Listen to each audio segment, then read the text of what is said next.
Welcome back, everyone, for another deep dive. Yeah, glad to be back. Today, we're going to be talking about something that I think is going to really challenge you to kind of rethink Yeah, how you see yourself in the world and how you approach your everyday life. definitely. We're going to be looking at what it means to shift from being primarily a consumer to more of a powerhouse of production. Yeah, I like that. And I think that's something that's really relevant today, right? Yeah. Because we live in a world that's constantly telling us to buy, buy, buy. Always, yeah. Consume, consume, consume. Yeah. But, at the end of the day, what does that actually get us? Yeah. Like, what's the point of all that? And so that's kind of what we're going to be digging into today. I think the way you frame that is really good.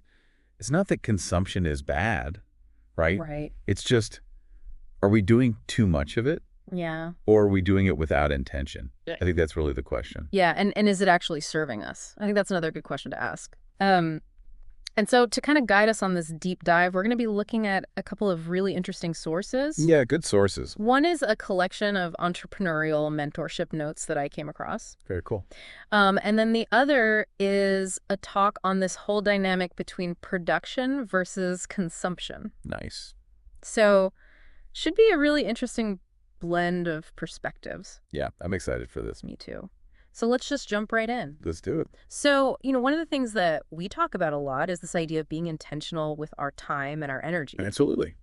right? Like we only have so much of it. Limited resource. And it's so easy to get caught up in just this, this cycle of consumption where we're constantly taking in information, taking in entertainment, Oh boy. but we're not necessarily doing anything with it. Yeah, that's the danger zone. And so the source material that we're looking at today uses this really interesting analogy of a factory Right. to kind of illustrate this point. Love it. I love analogies. What's it about? So imagine you have this factory, okay? And in a traditional factory, you have raw materials that are coming in. Right. Those raw materials get transformed into something. Right. And then out comes, the finished product, Yeah. whatever that might be, right? Yep. Now think about your life as the factory, Right. okay? What are the raw materials in your life? Okay. Yeah. It could be your skills, your knowledge, This is good. Yeah. your experiences, your time. Time for sure. And then what are you actually producing Yeah. with those raw materials? Are you just spitting out the same stuff? Right. Are you just kind of like regurgitating Yeah, exactly. the same information, the same entertainment? Right.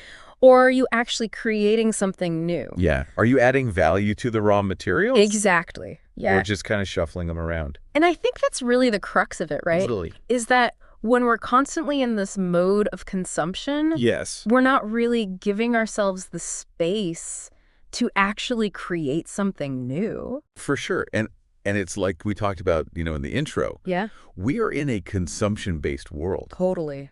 It is around us 24/7. Everywhere. So to even begin to think about producing something Right. in a world that just wants you to consume, Yeah. I think is the challenge. Yeah. And that's what this whole deep dive is about, right? Yeah. And it's about, shifting that balance. Right. Right. Because like I don't that. think it's realistic to say like, okay, we're just going to stop consuming altogether. Nobody's saying that. Right. That's not the point. Not realistic. But it's about saying, okay, how do we become more aware of that balance? Yeah. And how do we tip the scales I like that. a little bit more towards production? I like that a lot. The Yeah. scales, tip the scales Yeah. towards production. Yeah. So that, our lives are Yeah. more geared towards, putting stuff out into the world For sure. as opposed to just constantly. Consuming, Yeah. taking stuff in. I think that visual is so powerful. The factory. With nothing coming out the other end. And I think it's something that's really easy to fall into, Totally agree. especially with the way that, Yeah. our world is structured today. Especially today. Absolutely. So that's kind of the challenge that we're going to be exploring in this deep dive. I'm up for it. Me too. Let's do it. Okay, so let's talk a little bit about how the landscape of production itself has changed over time. Right. Because it's changed dramatically. Because, this idea of production isn't new. It's as old as time. Right. Literally. Like, we've been producing things since the dawn of humanity. Right? But how we produce things Yeah. has changed drastically. Totally. 100%. So we've gone from, manual labor to mechanization Right. to the introduction of electronics. Yep. And now we're in this age of algorithms. Algorithms, man, it's crazy. Right. Like it's A whole other ballgame. It's mind-boggling when you think about it. It really is. And I think that's why it's important to kind of like step back and say, Yeah. okay, what does it actually What's mean production even mean anymore? to produce something in this day and age Yeah. where, we can create something once and it can be replicated and distributed Millions times. on a massive scale So quickly. so quickly. Yeah, and I think that's where... It's kind of mind-blowing. That is. It really is. I think that's where they, like, we talked about the mental upgrade earlier. Yeah. I think that's where that really comes into play is like, Yeah. how do you wrap your head around producing something Right. when it can literally be in the hands of millions of people within minutes? Yeah.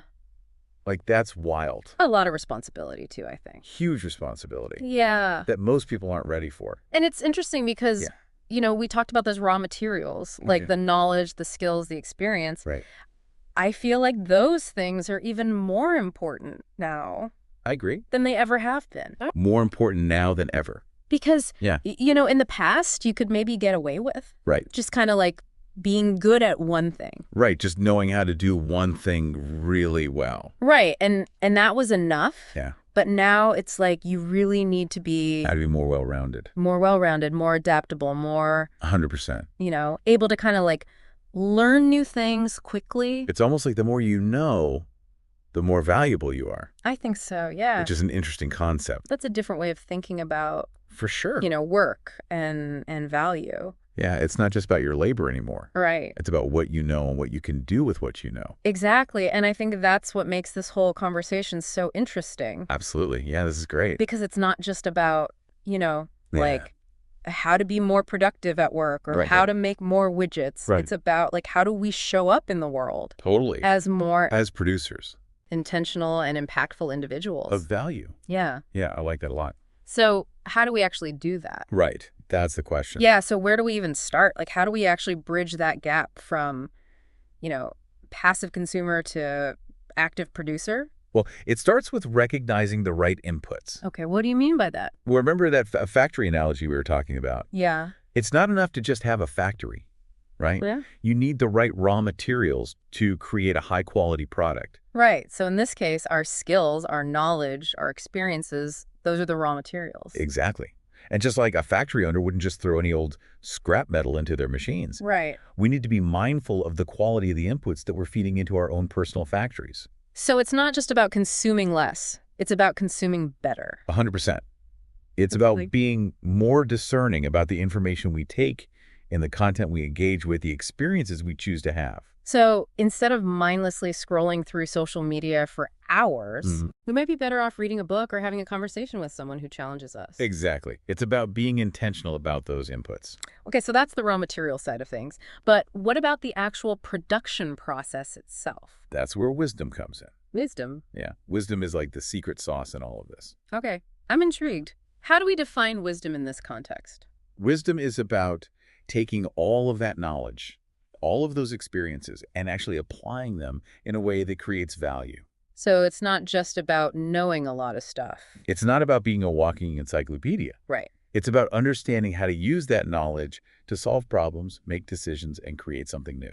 I like that. So it's about turning information into action. Exactly. It's Yeah. about bridging that gap between knowing and doing. Do you have a real-world example of how this wisdom plays out? Because I think it's easy to hear wisdom and think it's this abstract concept. Absolutely. The source material actually highlights a really interesting story about a toothpaste factory. They were having a problem with empty boxes ending up in the finished product, Oh, no. right? Ah. Like a big no-no. Yeah. So they spent a ton of money on all this fancy equipment to try to solve the problem, sensors, lasers, the whole shebang, Wow, high tech. right? But none of it seemed to be working. So what did they do? Well, one of the workers, a guy who'd been there for years, came up with a super simple solution, Okay. a fan. A fan. Yep, just a strategically placed fan that blew the empty boxes off the conveyor belt before they could reach the packaging area, That's brilliant. right? Yeah. It was such a simple solution, but it saved them a ton of money and headaches. That's a perfect example of wisdom in action, right? Exactly. The worker didn't need a PhD in engineering. He just needed to understand the problem and apply a little bit of common sense and ingenuity. It reminds me of that quote, when you have eliminated the impossible, whatever remains, however improbable, must be the truth. I like that. Sometimes the simplest solution really is the best one. 100%. So we've got the raw materials, we've got the wisdom, but there's still something missing, right? Right. Because wisdom alone isn't enough. Okay, so what else do we need?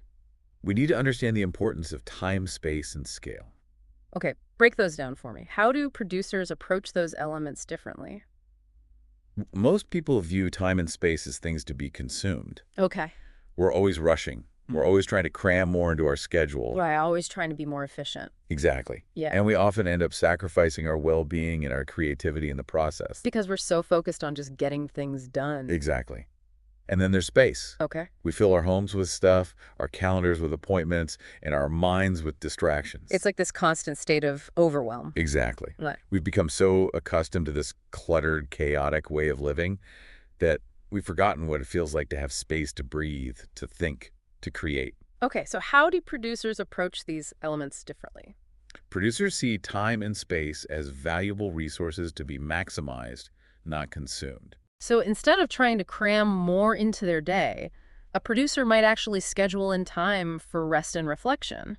Precisely. Yeah. They understand that in order to be truly productive, they need to prioritize their well-being and create space for creativity. And what about space? Same idea.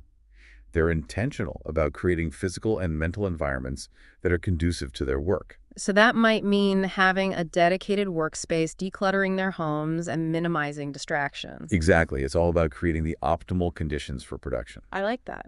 Yeah. Okay, so we've covered time and space.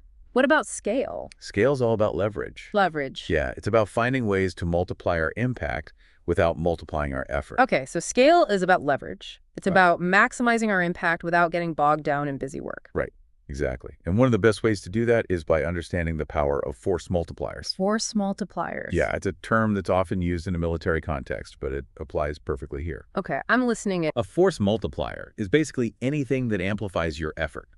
So instead of just working harder, you're working smarter. Got it. So it's like using a lever to lift a heavy object instead of trying to muscle it up on your own. Exactly. Or using a megaphone to address a crowd instead of straining your voice. Okay, that makes sense. So in a work context, what might a force multiplier look like? It could be anything from investing in software that automates repetitive tasks Right. to building a team of people who can help you achieve your goals faster. Delegation, that's a big one. Huge. And it's not just about outsourcing work. It's about surrounding yourself with people who have skills and expertise that complement your own. So we're back to that idea of being more well-rounded and adaptable. Right. Because when you have a strong team in place, you can achieve so much more than you ever could on your own. This is reminding me of that story about the guy who cleared a field with a tractor. Oh yeah, great example. It would have taken him forever to do it by hand, but with the right tools, he was able to get the job done much faster and more efficiently. Exactly. And that's what force multipliers are all about. They're about leveraging the right resources so you can work smarter, not harder. And the tractor in that story was a significant investment, I'm sure. Yeah. But it paid off in the long run because it allowed him to scale his efforts. Exactly. And that's a really important point to remember. Sometimes you have to be willing to invest up front in order to reap the rewards later on. So it's not just about saving time and effort, it's also about increasing our impact. Absolutely. Because when you're able to scale your efforts, you can make a much bigger difference in the world. This has been such an insightful conversation. I feel like I have a much better understanding of what it means to shift from a consumer mindset to a producer mindset. Me too. It's all about being more intentional with our time and energy, developing our wisdom, and leveraging force multipliers to scale our impact. And I think the most important takeaway is that it's not an all or nothing proposition. Right. We don't have to completely give up consuming in order to become producers. It's about finding that balance. 100%. Hmm. It's about being mindful of our consumption habits and making sure that they're aligned with our values and goals. So if you're feeling overwhelmed by all the noise and consumption in the world, Yeah. remember that you have the power to create something different. Yes, right. You have the power to shift from being a passive consumer to an active producer. Absolutely. And when you do that, you open up a whole new world of possibilities. You become unstoppable. Thanks for joining us for another deep dive. We'll see you next time. See you there.